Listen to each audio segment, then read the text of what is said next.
Friends, today we will start pH of weak acid in ionic equilibrium chapter. pH of weak acid. तो weak acid के pH को निकालने में सबसे पहले हम लोग वीक मोनोप्रोटिक एसिड लेते हैं. First of all we take weak monoprotic acid. Monoprotic acid वो एसिड होता है जो कि सिंगल H प्लस निकालता है. See about I have a weak monoprotic acid HA जो कि डिसोशिएट होता है H प्लस में और A माइनस में. तो इस वीक एसिड की इनिशियल कंसंट्रेशन हम C लेते हैं. इसकी डिग्री ऑफ आयोनाइजेशन या डिग्री ऑफ डिसोसिएशन अल्फा है, तो ये C अल्फा डिसोशिएट होगा, H प्लस फॉर्म होगा C alpha and A minus form होगा C अल्फा. नाउ तो इक्विलिब्रियम स्टैब्लिश हो चुका है जिसमें HA की कंसंट्रेशन है C minus C alpha, H plus की कंसंट्रेशन है C अल्फा, A माइनस की कंसंट्रेशन है C अल्फा. नाउ अब इसका इक्विलिब्रियम कांस्टेंट लिखते हैं.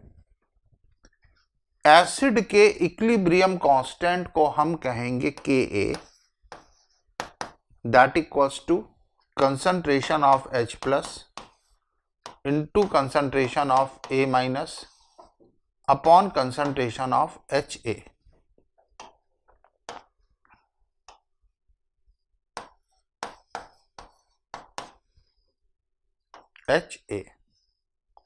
नाउ अब इसकी वैल्यू यहां पे सब्स्टिट्यूट करते हैं तो H प्लस की कंसंट्रेशन है C अल्फा, A माइनस की कंसंट्रेशन है C अल्फा,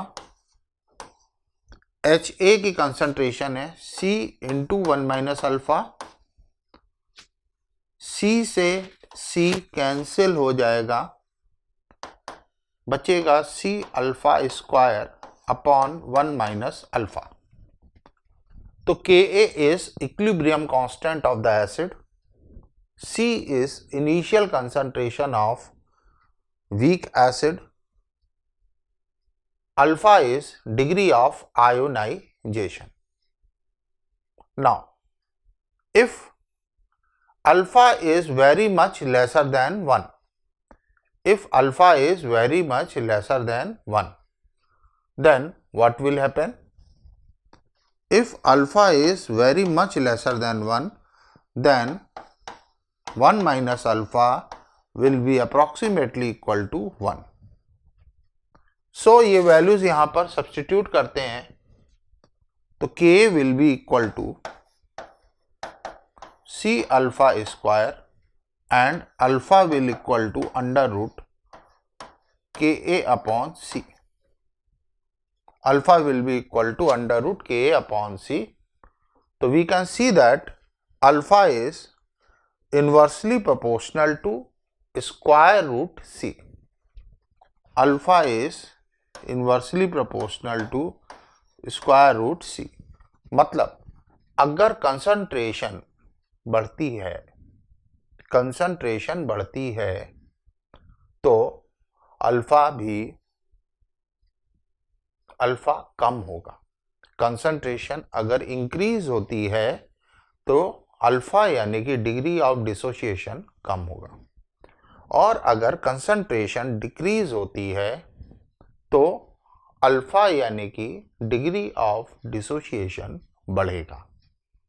तो ये जो फैक्ट है इसी को हम ओस्टवाल्ड डाइल्यूशन लॉ भी कहते हैं. इसको हमने ओस्टवाल्ड डाइल्यूशन लॉ में भी पढ़ा हुआ था कि हमारा जो अल्फा होता है वो इनवर्सली प्रोपोर्शनल होता है स्क्वायर रूट ऑफ कंसंट्रेशन के. नाउ अब हम लोग आते हैं अपने मेन मोटो पे। हमारा मोटो है H+ की कंसंट्रेशन निकालना या pH की वैल्यू इस सिचुएशन में कैलकुलेट करना। सो H+ की कंसंट्रेशन इज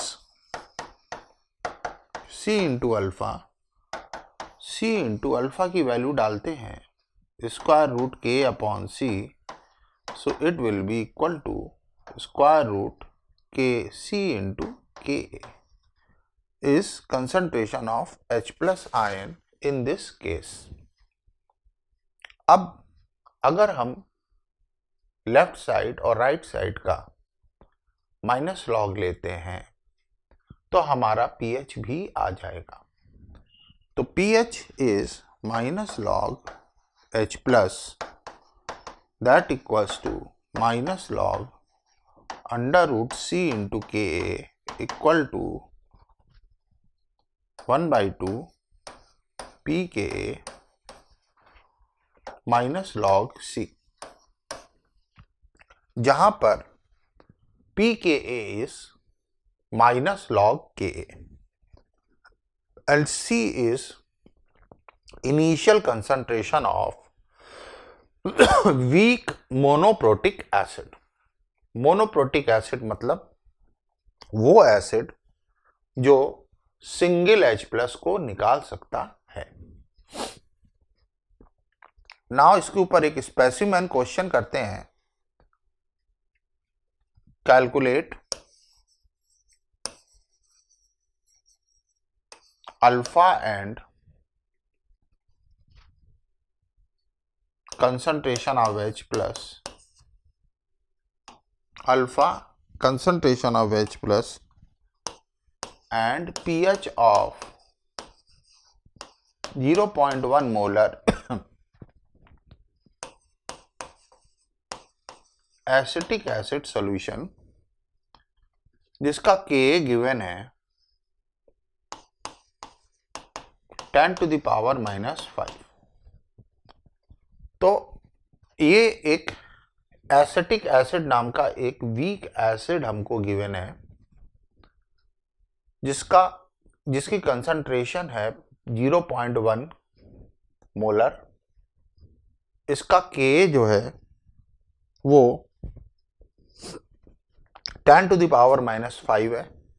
अब इस एसिडिक सॉल्यूशन का मुझको अल्फा निकालना है, degree of dissociation, concentration of H+ निकालना है और pH की वैल्यू कैलकुलेट करनी है।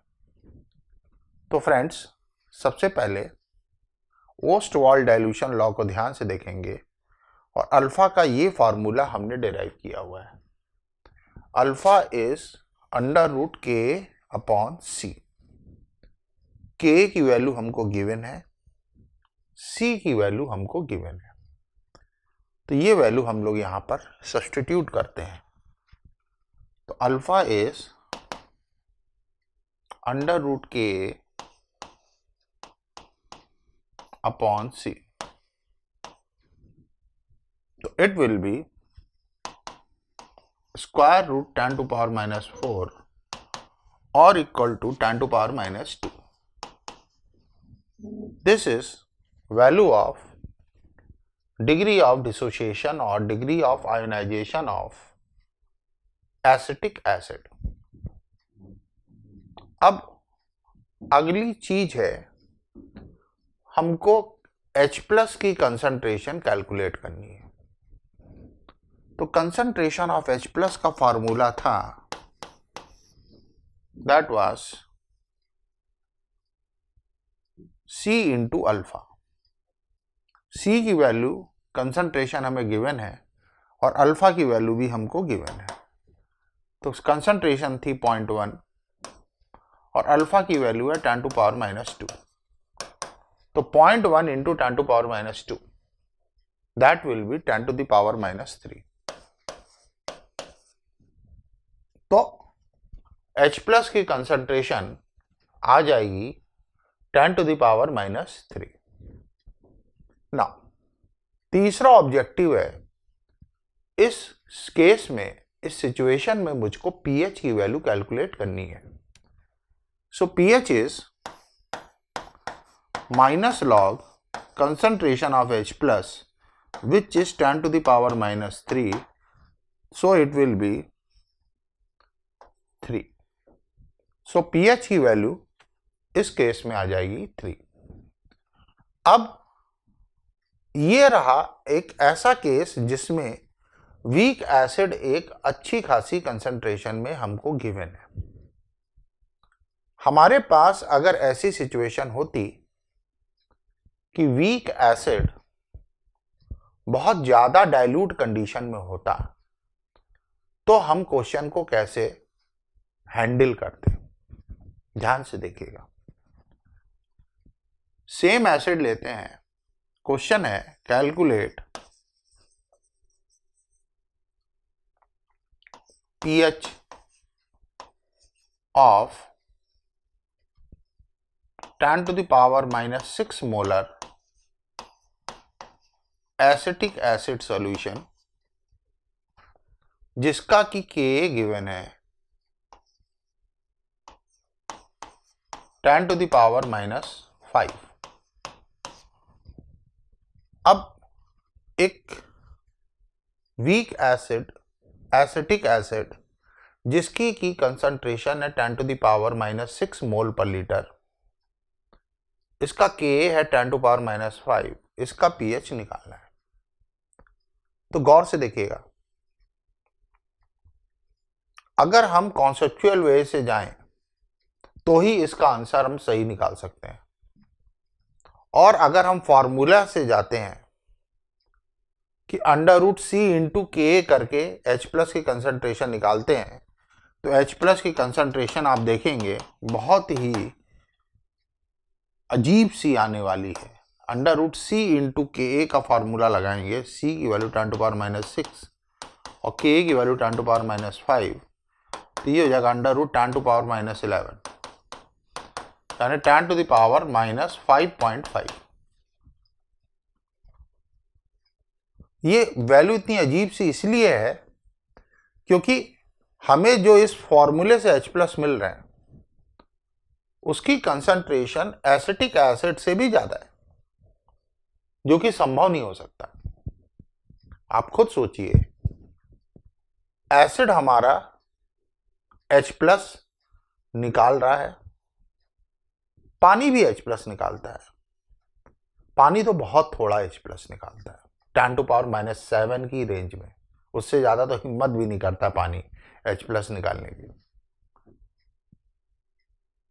तो 10 to the power minus 6 mole per litre weak acid हमने लिया हुआ है.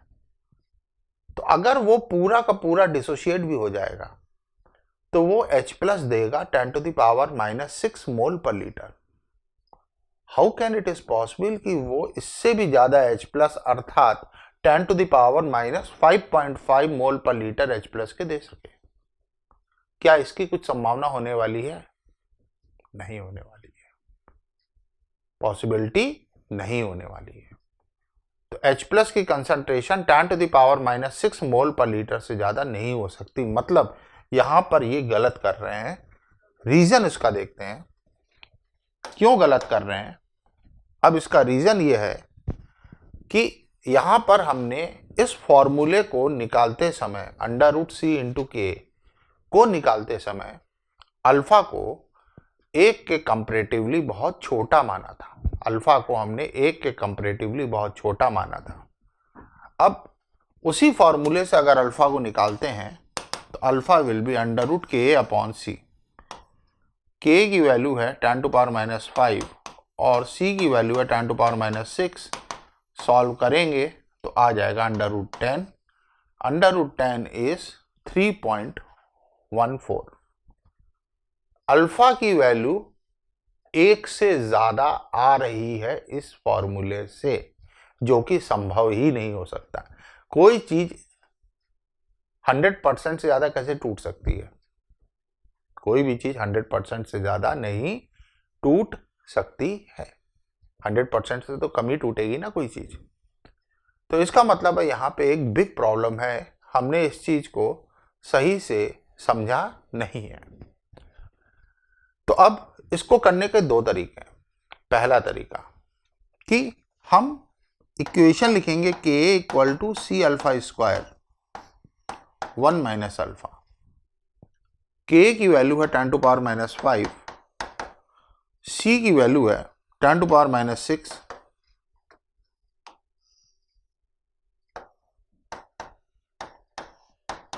Alpha square upon 1 minus alpha.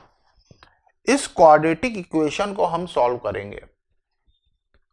Quadratic equation को सॉल्व करके अल्फा की वैल्यू कैलकुलेट करेंगे और उस अल्फा की वैल्यू से हम कंसंट्रेशन ऑफ H प्लस निकालेंगे कि concentration of H plus is C into alpha, जिससे कि हमें true value of concentration of H plus मिलेगी। तो हमारा जो ऑप्शन आंसर होगा वो इससे एग्जैक्ट आंसर आने वाला है। दूसरी चीज, इस क्वाड्रेटिक को सॉल्व करने में हमें बहुत ज्यादा समय लगने वाला है और हमको पता है कि अगर इस फॉर्मूले से अल्फा की वैल्यू 1 से बहुत ज्यादा आ रही है तो इसका मतलब ये तो पक्का है कि अल्फा की वैल्यू बहुत ज्यादा है। और अल्फा की वैल्यू अगर बहुत ज्यादा है तो अब हम आते हैं अपने दूसरे शॉर्टकट मेथड पर कि हम अल्फा की वैल्यू मान लेते हैं कि इट इज 1। अब अल्फा की वैल्यू अगर 1 हो गई तो हमारे H प्लस की कंसंट्रेशन हो जाएगी C into alpha 10 to power minus 6 into 1, 10 to power minus 6। हमने अल्फा की वैल्यू 1 क्यों ली, इसका एक दूसरा कारण भी है कि हम जानते हैं वीक एसिड, वीक इलेक्ट्रोलाइट अगर बहुत ज्यादा डाइल्यूटेड कंडीशन में लिया जाए, वीक इलेक्ट्रोलाइट अगर बहुत ज्यादा डाइल्यूटेड कंडीशन में लिया जाए, बहुत पतला लिया जाए तो वो लगभग 100% डिसोशिएट होता है। ये ओस्टवाल्ड डाइल्यूशन लॉ में हमने सीखा था कि जैसे जैसे कंसंट्रेशन की वैल्यू कम होती जाती है वैसे वैसे अल्फा की वैल्यू 1 के करीब पहुंचती चली जाती है।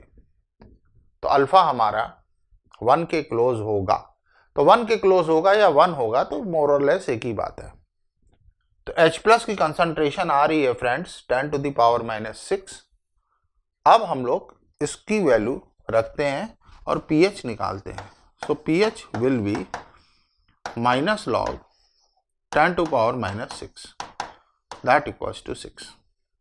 तो इसका जो आंसर है 6 के करीब होगा, 6 के बहुत करीब होगा।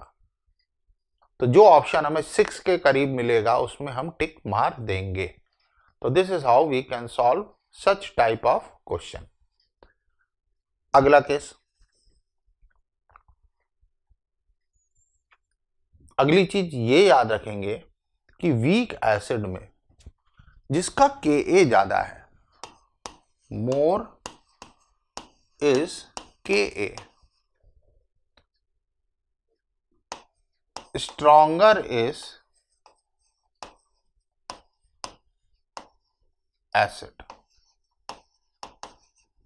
हमारे पास मान लीजिए 2 वीक एसिड हैं, एक का Ka कम है और एक का Ka ज्यादा है।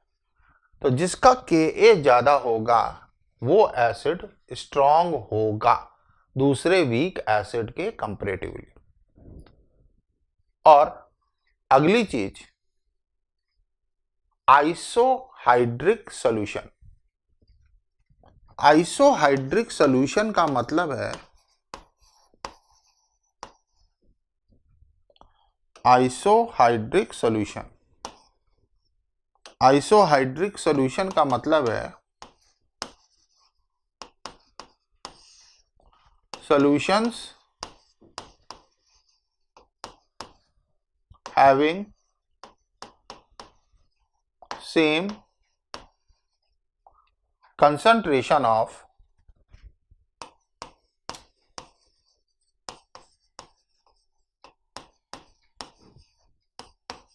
H plus ion।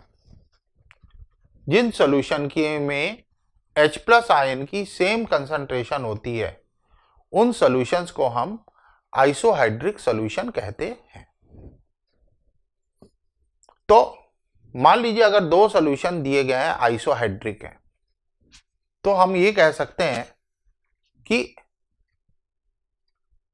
दोनों अगर वीक एसिड है, दोनों में H प्लस की कंसंट्रेशन सेम है, तो इसका मतलब ये है कि दोनों के अंडर रूट सी इंटू के की वैल्यू सेम होगी। दोनों के अंडर रूट सी इंटू के की वैल्यू सेम होगी, तभी वो आइसोहाइड्रिक यानी कि same concentration of H plus के सॉल्यूशन को फॉर्म कर सकते हैं। अगली चीज है relative strength of weak acid.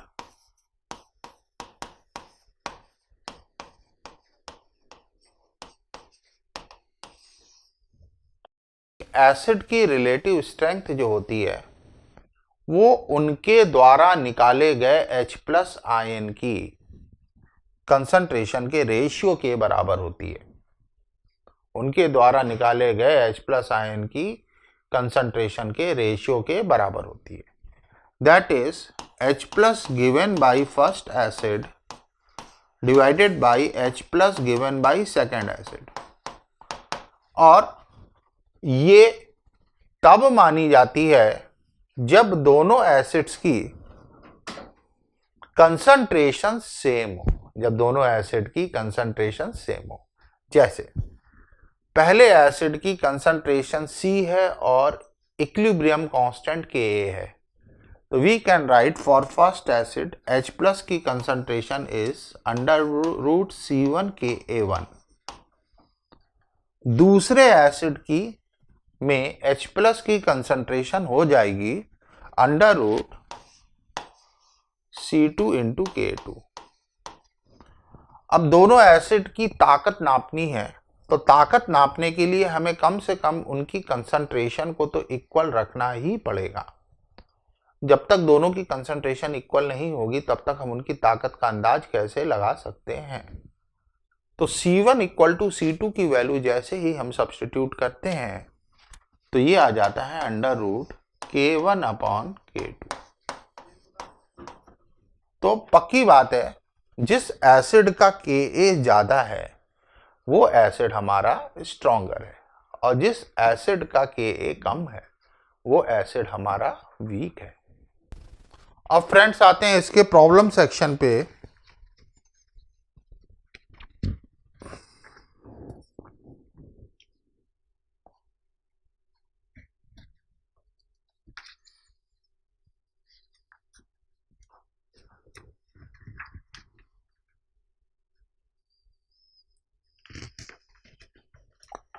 तो पहला क्वेश्चन है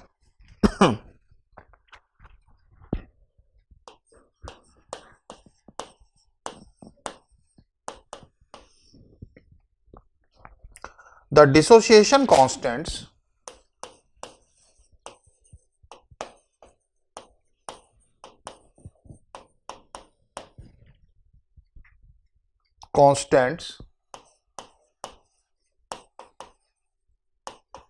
of formic acid and acetic acid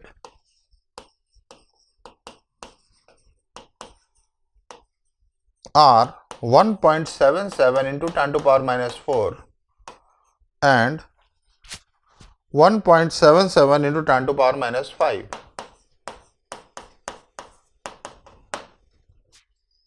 Respectively.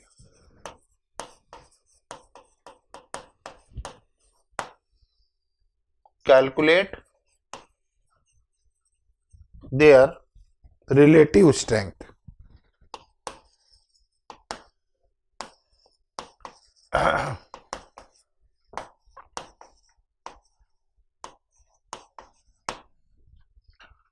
तो ध्यान से देखिएगा, इस क्वेश्चन में हमारे पास दो एसिड हैं,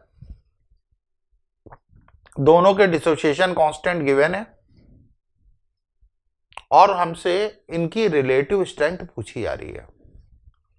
पहले का डिसोसिएशन कांस्टेंट Ka1 है और दूसरे का डिसोसिएशन कांस्टेंट Ka2 है। तो हमको पता है फ्रेंड्स, रिलेटिव स्ट्रेंथ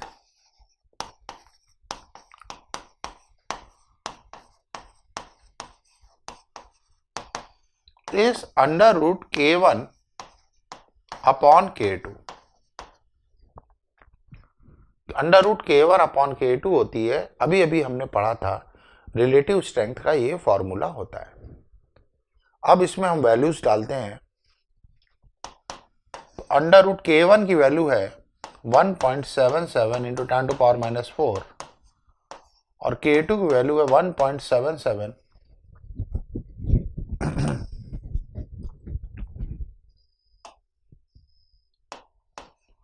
इंटू 10⁻⁵। तो 1.77 कैंसिल हो जाएगा और 10⁻⁴ अपॉन 10⁻⁵ आ जाएगा स्क्वायर रूट 10। तो इसका आंसर हो जाएगा स्क्वायर रूट 10 या 3.18। तो this is how you can get relative strength of these two acids. Next question है,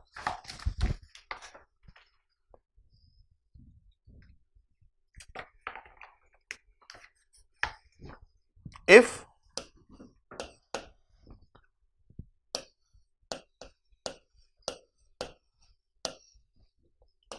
C1 is concentration, if C1 is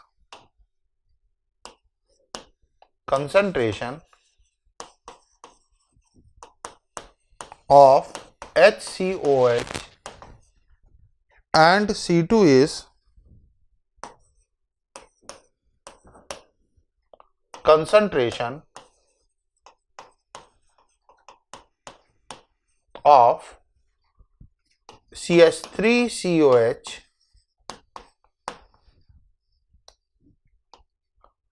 their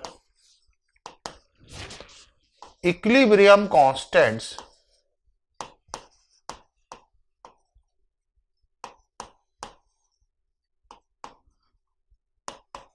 for dissociation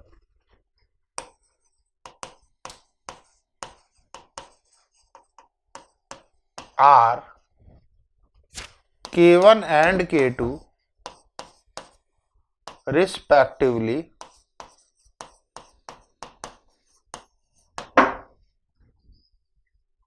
then what will be condition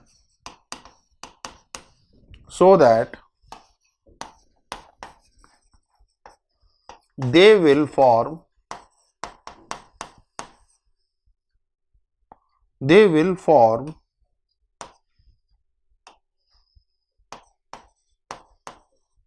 isohydric solution। क्या condition होगी जिससे कि वो आइसोहाइड्रिक solution form करे जिनमें H+ की concentration same होती है। तो ध्यान से देखिए, पहले वाले केस में H+ की कंसंट्रेशन होगी under root C1 into K1। ये ओस्ट वॉल डाइल्यूशन लॉ से हमें पता है कि formic acid is a weak acid, इसकी कंसंट्रेशन C1 है, इसका इक्विलिब्रियम कांस्टेंट K1 है, तो इसमें H+ की कंसंट्रेशन होगी under root C1 into K1। अब एसिटिक एसिड हमारा दूसरा वीक एसिड है, एसिटिक एसिड हमारा दूसरा वीक एसिड है और इसमें H+ की कंसंट्रेशन भी इसी तरह से हम कैलकुलेट कर सकते हैं, that will be under root C2 into Ka2। तो ये हमारा दूसरे वीक एसिड में H+ आयन की कंसंट्रेशन आ जाएगी। अब हमको ये बात पता है कि for isohydric solution concentrations should be same. Isohydric solution के लिए कंसंट्रेशन H प्लस आयन की सेम होनी चाहिए, यानी कि H plus in first should equal to H plus in second.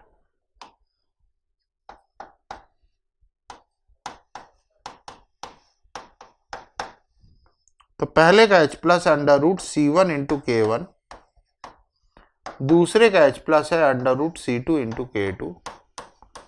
ये दोनों आपस में इक्वल होने चाहिए। Under root C1 into K one should equal to under root C2 into K two. तो अब दोनों का स्क्वायर कर देंगे दोनों साइड का, तो ये हो जाएगा C1 K1 equal to C2 K two. तो this is the condition for which they can form isohydric solution.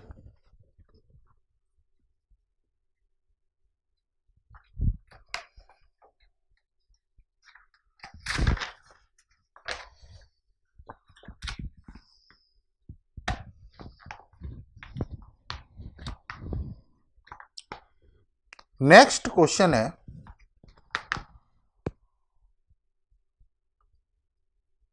the degree of ionization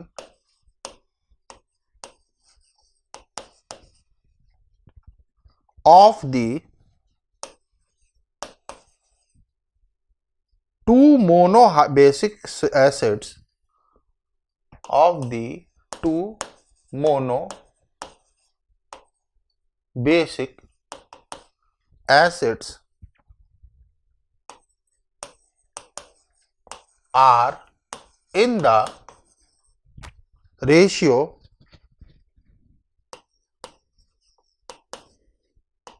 of 1:10 and their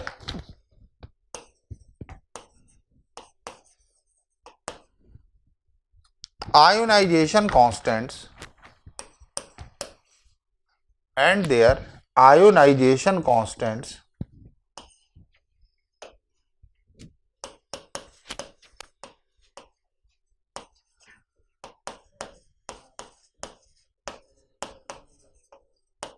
are in the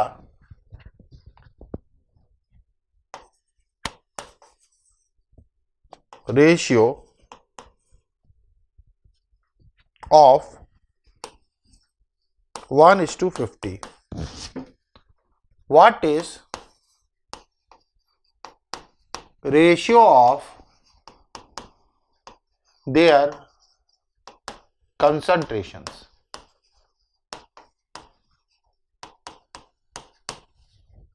उनकी कंसंट्रेशंस का क्या रेशियो होगा उन दोनों वीक एसिड्स का। तो friends यहां पर ध्यान दीजिएगा कि हमें डिग्री ऑफ आयनाइजेशन मतलब अल्फा की वैल्यू का रेशियो गिवन है। पहले का अल्फा अपॉन दूसरे का alpha, it is 1/10। This is the ratio of degree of ionization. और इसके बाद आयोनाइजेशन कांस्टेंट का रेशियो है 1:50। फ्रेंड्स आयोनाइजेशन कांस्टेंट क्या होता है? Ionization constant is K1/K2। तो K1/K2 की वैल्यू जो है वो 1/50 के इक्वल है। अब हमसे पूछ रहे हैं कि कंसंट्रेशन का क्या रेशियो होगा। तो गौर से देखिएगा, C की वैल्यू का रेशियो पूछ रहा है। फ्रेंड्स हमको पता है कि alpha is degree of ionization का फॉर्मूला होता है √K/C। √K/C is degree of ionisation. तो दो आयोनाइजेशन के कांस्टेंट्स, दो डिग्री ऑफ आयोनाइजेशन का रेशियो होगा α1/α2, that will be equal to √K1/K2 into C2 upon C1।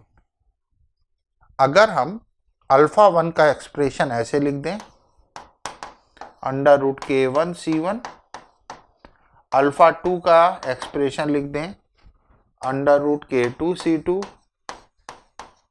और अल्फा 1 अपॉन अल्फा 2 करते हैं तो ये चीज हमारी सामने आती है और हमसे पूछा जा रहा है कि कंसंट्रेशन का रेशियो क्या होगा।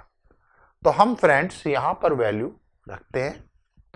अल्फा 1 अपॉन अल्फा 2 की वैल्यू है 1/10 is equal to K1 upon K2 की वैल्यू है 1/50 इंटू C2/C1। अब हम लेफ्ट साइड राइट साइड का स्क्वायर कर देते हैं तो ये हो जाएगा 1/100, ये हो जाएगा 1/50 into C2/C1। So C2/C1 will be equal to 50/100, that is 1/2। तो C1/C2 की वैल्यू हो जाएगी 2/1। तो उनके कंसंट्रेशंस का जो रेशियो है वो 2:1 के बराबर हो जाएगा।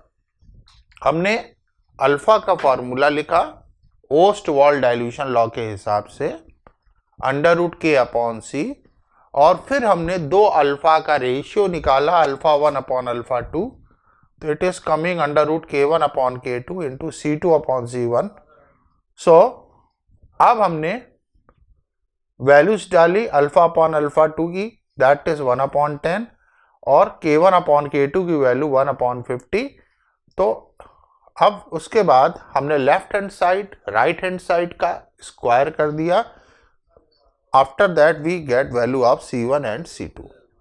तो फ्रेंड्स ये बहुत ही ट्रिकी है जिसमें हम लोग कैलकुलेट करते हैं वीक एसिड का degree of dissociation, concentration of H+ वगैरह वगैरह यूजिंग ओस्टवाल्ड डाइल्यूशन लॉ। याद रखिएगा वीक एसिड जो है ये बहुत कम H+ देता है, ये अपने सारे H+ नहीं देता है। क्यों नहीं देता है? क्योंकि इसमें इक्विलिब्रियम आता है और जितना ज्यादा इक्विलिब्रियम कांस्टेंट होगा उतना ज्यादा ये H+ निकालेगा। इसके H+ के देने की टेंडेंसी या कैपेसिटी के ऊपर हमने इसका डिग्री ऑफ आयनाइजेशन भी डिफाइन कर रखा है कि ये जितना डाइल्यूट होगा, इसकी कंसंट्रेशन जितनी कम होगी उतना ही ज्यादा ये डिसोशिएट होगा, इसकी डिग्री ऑफ आयनाइजेशन भी उतनी ज्यादा होगी। ये बहुत पतला होगा तो इसकी डिग्री ऑफ आयनाइजेशन बहुत ज्यादा होगी, बहुत ज्यादा एक्स्ट्रा ऑर्डिनरी डाइल्यूट होने पर इसकी डिग्री ऑफ आयनाइजेशन 1 ली जा सकती है। तो उसके बेसिस पर हम लोग कैलकुलेट करेंगे इसका pH या दूसरे पैरामीटर्स जो कि पूछे गए हैं। सो फ्रेंड्स आज के सेशन को हम यहीं पे पॉज करते हैं, इसके आगे हम लोग नेक्स्ट क्लास में पढ़ेंगे।